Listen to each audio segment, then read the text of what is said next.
রাজনৈতিক দলগুলো নির্বাচন কমিশন থেকে নিবন্ধনের সময় কতগুলো শর্ত তাদেরকে মানতে হয়। নির্বাচন কমিশনের বিধিতে স্পষ্ট বলা আছে যে রাজনৈতিক শ্রমিক এবং ছাত্রদের কোনো অঙ্গ বা ভ্রাতৃপ্রতিম সংগঠন হবে না। কিন্তু ছাত্রলীগ সবসময় তারা আওয়ামী লীগের ভ্রাতৃপ্রতিম সংগঠন, ছাত্রদল, অন্যান্য সংগঠনগুলো এই পরিচয় বা এটা অবস্থান ব্যক্ত করে আসছে। সেক্ষেত্রে নির্বাচন কমিশনের কিন্তু দেখার দায়িত্ব ছিল যে রাজনৈতিক দল হিসেবে বিএনপি কিংবা আওয়ামী লীগ, যেহেতু মেজর দুটো পার্টি, আমি তাই দুটো পার্টির কথা বলছি, এখন আমরা একটা রাজনৈতিক দল হয়ে উঠতে চেষ্টা করছি, এখনো হয়তো পরিপূর্ণভাবে উঠি নাই, কাজে আমাদেরও যদি সেখানে ইনভলভমেন্ট থাকে আমাদেরকেও বলতে পারবে।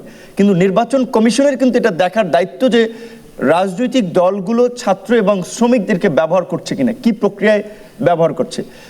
আমাদের দেশে এই যে আমরা বারবার বলছি যে গত 53 বছরে একটা রাষ্ট্র টিকে থাকে কতগুলো প্রতিষ্ঠানের উপরে দাঁড়িয়ে, সেই প্রতিষ্ঠানগুলো কিন্তু আমরা গড়ে তুলতে পারিনি। আজকে আমাদের বিচার বিভাগ বলেন, নির্বাচন কমিশন বলেন, আমাদের মানবাধিকার কমিশন বলেন, একটা প্রতিষ্ঠান আমরা গড়ে তুলতে পারিনি, যার ফলে রাষ্ট্র আমরা দেখেছি যে গত 15 বছরে একটা কর্তৃত্ববাদী শাসনের মধ্যে দিয়ে একটা অকার্যকর রাষ্ট্রে পরিণত হয়েছে।